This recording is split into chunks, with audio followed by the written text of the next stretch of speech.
Hey everyone, I'm James. Today we're looking at a case that'll make you question everything you think you know about how justice works. In 2006, a young woman sent one final text message to her friend at midnight, then disappeared without a trace. What happened next became one of the most debated legal cases in Nebraska history, where the evidence that secured a conviction might not be what it seems. Let's get into it. Spring 2006, Omaha, Nebraska. 19-year-old Jessica O'Grady is living what looks like a pretty normal life. She's got her own place with a couple of roommates. She's working at a Lone Star restaurant, taking classes at the University of Nebraska. Jessica's majoring in social studies, wants to be a teacher. Actually, she's so into the idea of working with kids that she picked up a second job at a daycare center. And on top of all that, she's coaching her niece's softball team. I mean, this girl's got her life together, right? Now, Jessica had just come out of a year-and-a-half relationship from high school. You know how those go. They end, you move on, you're young, you're free, life's good. So, when she meets Christopher Edwards at work, it seems like perfect timing. Christopher's bartending at the same Lone Star. He'd also gone to the University of Nebraska but dropped out. Said he wanted to make more money, was gunning for a management position. The guy was working tons of hours, living in his Aunt Jane's basement. But here's the thing, it wasn't just some sad basement situation. He had his own entrance, basically the whole lower level to himself. Privacy, independence, or at least the illusion of it. So Jessica and Christopher start dating. It's been just a few months when, in early May 2006, Jessica tells him she's pregnant. Now, keep that detail in your mind because it's about to become very important. Friday, May 12th, 2006. Jessica doesn't show up for her shift at the Lone Star, and this isn't like her. By this point, her friends and family have been trying to reach her since Thursday morning. Nobody's heard from her, nobody's seen her, and for Jessica, who's in constant contact with the people she loves, talking to them practically every day, this is completely out of character. Her family calls the police. Her Aunt Shauna, who Jessica was incredibly close with, had last seen her after a softball game on Wednesday evening, May 10th. Jessica was supposed to be at the next game on Sunday. She never showed. Shauna's calling everyone, trying to find her niece, and she's coming up with nothing. And here's what really scared everyone. Jessica hadn't picked up her latest paycheck. Her stuff was still in her apartment. Her cat, Zoe, the cat she called her baby, was just sitting there, seemingly abandoned. Her phone, her purse, her car, all missing, but there's no universe in which this cheerful, pregnant 19-year-old just decided to vanish without a word. Nearly a week later, Jessica's car turns up.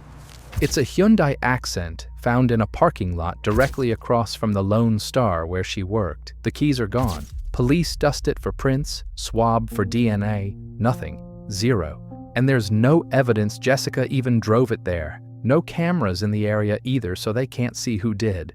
But now, this is officially a criminal investigation. Law enforcement pulls Jessica's phone records and starts piecing together her last movements. On Wednesday night, May 10th, a handful of friends were hanging out at Jessica's apartment. They ordered pizza, they're talking, having a good time. Friends say Jessica was texting the whole evening, talking about Christopher Edwards. And get this, she was optimistic. She was happy about the pregnancy. She'd already started taking prenatal vitamins. She was excited about becoming a mom. Later that night, Jessica gets a phone call. After she hangs up, she takes a shower, does her hair, puts on makeup, and leaves the apartment. This is around 11 o'clock, maybe 11:15 p.m. Where's she going? To Christopher Edwards' house. Now, Christopher lived about 8 miles away, in the suburbs. Jessica's phone records show she called her friend Carrie around 11:30 p.m. and told her she was on her way to Christopher's place. Then she called Christopher about 20 minutes later. And here's the last communication anyone ever received from Jessica O'Grady. At 12:20 a.m., she sends Carrie a text. It says, "No shenanigans for Jessica." According to Carrie, this was code between the girls. It meant nothing was happening that night, with guys. Carrie understood the message but didn't reply right then. When she tried calling Jessica the next morning, the calls went straight to voicemail. Every single call after 12:20 a.m. went directly to voicemail. Jessica's last bank transaction was earlier that day on the 10th. After that text message, Jessica O'Grady disappeared. Massive search efforts kicked into gear. Law enforcement, volunteers, hundreds of people combing through the area. The terrain around there, it's covered in trees, rocky, lots of places where someone could hide a body. More than 100 acres around Cunningham Lake were searched.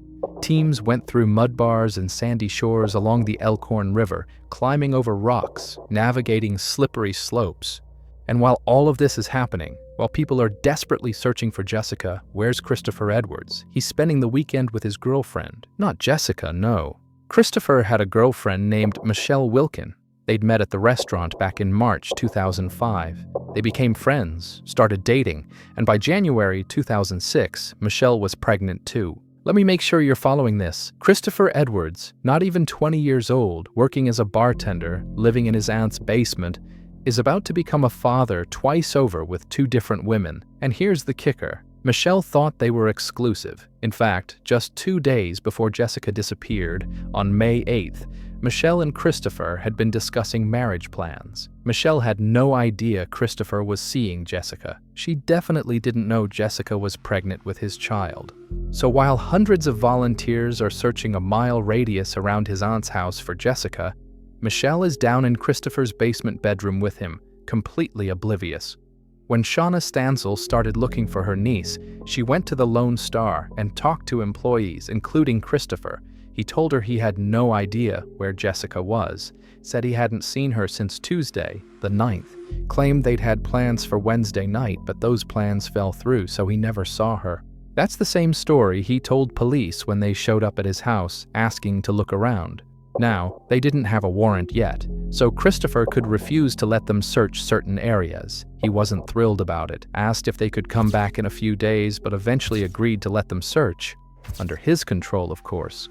Officers start looking around his room. They find a small bloodstain on top of the mattress. Christopher's explanation? Menstrual blood. But when police actually lift the mattress, they find the entire underside is covered in blood. That's when they got a formal search warrant. Over the next 10 hours, the Douglas County Sheriff's Office went through that house with a fine-toothed comb. The inspection was led by David Kofod, the chief crime scene investigator for Douglas County, and Kofod had a reputation. This guy was known as a star investigator, someone who'd found key evidence in major murder cases that everyone else had missed.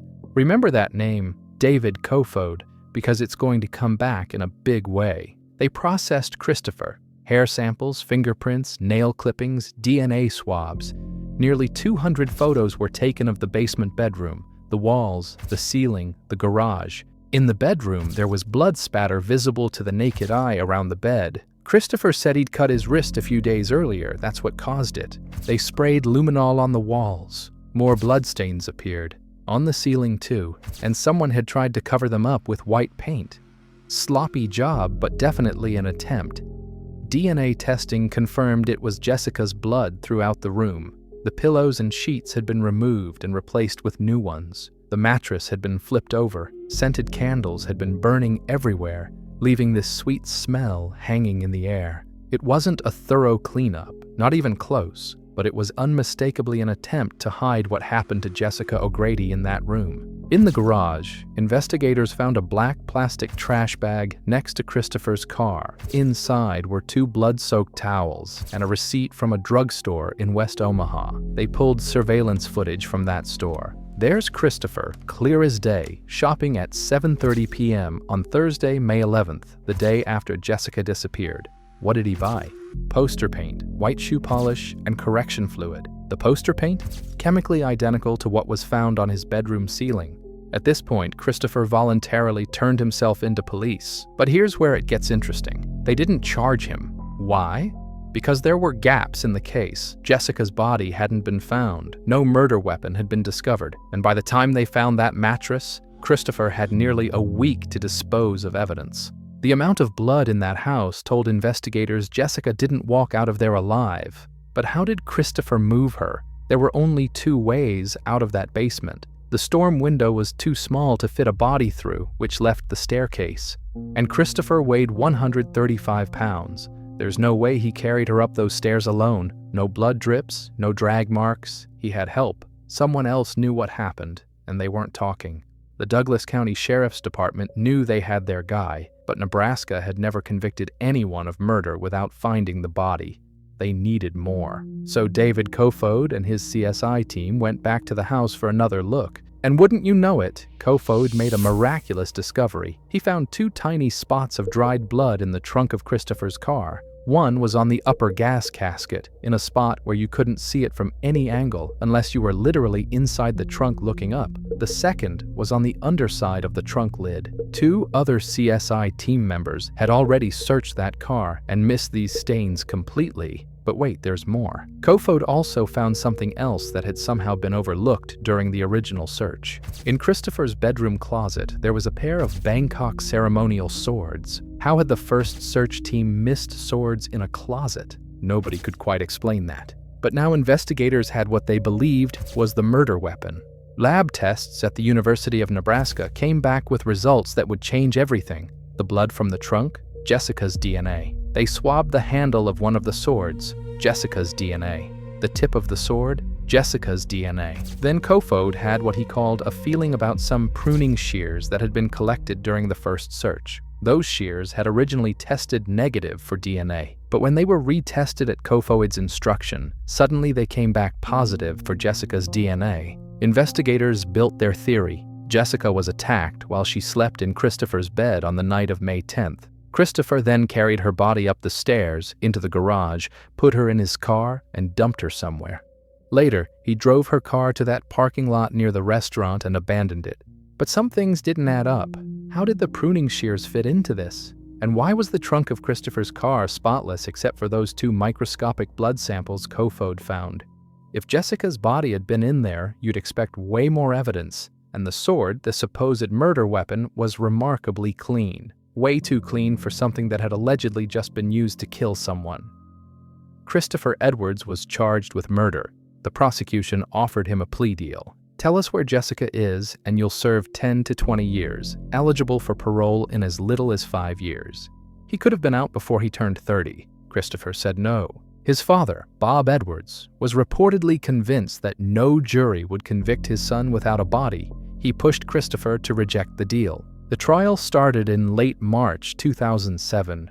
That's roughly 10 months after Jessica disappeared. And who's the first person Christopher's defense brings to the stand? Michelle Wilkin, the mother of his baby daughter. This woman had no clue her boyfriend was seeing someone else. She had no idea Jessica even existed, let alone that Jessica was also pregnant with Christopher's child. And now she's testifying in his defense at his murder trial. Michelle told the court she'd stayed with Christopher in the days after Jessica vanished and had no idea about the condition of the mattress. She was completely in the dark about everything. Christopher's Aunt Jane testified too, along with his teenage cousin. Both of them swore they were home on the night of May 10th and didn't hear anything coming from the basement. No screams, no struggle, nothing. But how much weight does that really carry when you've got Jessica's blood splattered on the mattress, the walls, and the ceiling? Now, Christopher's defense attorney was a guy named Steve Loeffler, and here's where things get kind of ridiculous. Loeffler actually stuck with Christopher's original explanations for all that blood. You know, the menstrual blood story, the cut wrist story. People who were there said the jury seemed almost insulted by these arguments. Like, come on, we're not idiots.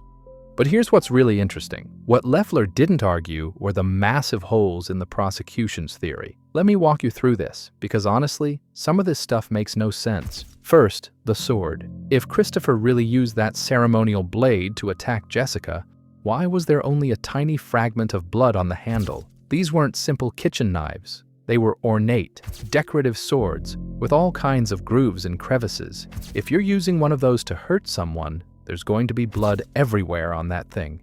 It's not going to wipe clean easily. Second question, why would Christopher leave the murder weapon in his bedroom closet for weeks? He supposedly disposed of Jessica's phone, her wallet, her clothing, his own clothing, all the bedding. He's out there buying cleaning supplies, painting over bloodstains, but he just leaves the swords hanging in his closet? That doesn't track. And here's the big one. If Christopher's cleanup effort was as sloppy as it appeared, just flipping a mattress and dabbing some correction fluid on the walls, how on earth did he leave only 2 microscopic blood spots in his car trunk? 2 tiny samples that could only be seen if you were physically inside the trunk looking up. The rest of the trunk was pristine. No cleaning products had been used in there according to forensics. So how does that work exactly? The jury deliberated for 11 hours. When they came back, they had a verdict: guilty of second-degree murder, guilty of use of a deadly weapon. Nebraska had just secured its first-ever murder conviction without a body. Jessica's family was relieved, grateful that the jury saw through Christopher's lies. The judge sentenced Christopher Edwards to 80 years to life for the murder charge, plus another 20 years for the weapons charge. Those sentences would run consecutively, meaning he'd have to serve them back to back. Christopher was looking at 100 years behind bars. Justice had been served, right? But Jessica still hadn't been found. The searches continued for years after Christopher's conviction. We're talking thousands of hours of effort here. There were 46 different organized search missions. Non-profit groups got involved. A full 5-mile radius around his aunt's house was searched repeatedly. At one point, investigators found a hole near Cunningham Lake. The theory was that Christopher might have started digging there, maybe using the shovel that was found near his car and those pruning shears. But he couldn't dig deep enough, abandoned the effort, and ended up putting Jessica in the water instead. That was the speculation anyway. Christopher wasn't saying anything. They even searched his father's house. I'm talking full forensic teams, cadaver dogs, the works. A news crew captured footage of deputies carrying buckets and shovels, working behind dark curtains.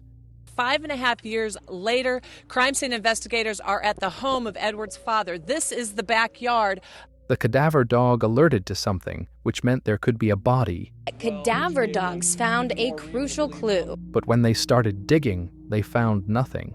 Bob Edwards, Christopher's father, had actually built a new back deck in the weeks right after Jessica disappeared. That raised some eyebrows, as you can imagine. So investigators tore the whole thing up. And what did they find underneath? Rock, concrete, nothing that shouldn't be there. Nothing. Absolutely. We found rock, is what we found, rock and concrete in a mass, and it was in the exact location and depth that we saw on the charts. They had to reconstruct the deck after destroying it for no reason. There was definitely suspicion that Christopher hadn't acted alone. Think about it. He weighed 135 pounds. Jessica wasn't a large person, but carrying a body up a flight of stairs by yourself when you're that size? And there were no blood drips, no drag marks. Someone must have helped him. Logic says his father would be the most likely candidate, but they never found Bob Edwards' DNA anywhere at the scene. No substantial link to an accomplice was ever established. The years went by. Christopher sat in prison. When he showed up for his first appeal in 2011, he looked different. Longer hair, rough prison tattoos, the kind of changes that happen when someone's been locked up for years. But something else happened in 2011, something that would cast a long shadow over this entire case. David Kofod, that star CSI investigator who'd led the forensic examination of Christopher's house, the guy who'd found the blood in the trunk and the ceremonial swords, was convicted of a crime. What crime? Manufacturing evidence. Yeah, you heard that right. The hero investigator who cracked the case had been planting evidence. It turned out that in 2 separate murder cases in neighboring Cass County, cases that happened in early 2006, the same year Jessica disappeared, Kofod had been putting blood samples exactly where law enforcement needed to find them. In one case, investigators had absolutely nothing connecting their suspects to the victims. The case was going nowhere. The victims were Wayne and Sharman Stock, a couple who'd been brutally murdered in their farmhouse on Easter Sunday, 2006. Sound familiar? Other forensic experts had searched the suspect's car thoroughly. They found nothing. Then David Kofod decided to take another look. He examined a specific hidden area in the console of the car, and wouldn't you know it, he found the victim's DNA right there, perfectly positioned to link the suspects to the crime. Here's the problem. Those suspects were innocent, completely innocent. That was eventually proven with other evidence, including a confession from the real killer. When investigators realized what happened, they figured out that Kofod had planted that DNA evidence himself. The pattern was identical to what happened in Jessica's case. Other investigators search thoroughly and find nothing. The case stalls out. Then Kofod comes back for a second look and miraculously discovers crucial evidence in hard-to-see locations, evidence that breaks the case wide open. Let's think about this critically for a moment. In Christopher's car trunk, 2 CSI team members had already done a complete search. They found nothing. Then Kofod goes in and finds 2 microscopic blood spots in places you literally cannot see unless you're inside the trunk with a flashlight pointed upward. And those ceremonial swords in the closet that somehow the entire first search team missed? Kofod found those too. And remember those pruning shears? They tested negative for DNA the first time. Then Kofod had what he called a feeling about them and ordered them retested. Suddenly they're positive for Jessica's DNA, on the handle no less. But there's no blood on them at all, which makes zero sense if they were used in any part of a violent attack. If Jessica had actually been placed in that trunk after being killed, you'd expect way more than 2 tiny dots of blood. You'd expect significant staining, especially once they pulled up the trunk liner. But it was clean, spotless. The only explanation the prosecution offered was that Christopher had somehow done an immaculate cleanup job on the trunk while leaving his bedroom looking like a crime scene he'd barely attempted to cover up. Does that make sense to you? And the sword. If that was really the murder weapon, it should have been covered in blood. Yet Kofod found only a tiny trace on the handle and some DNA on the tip. The rest of it?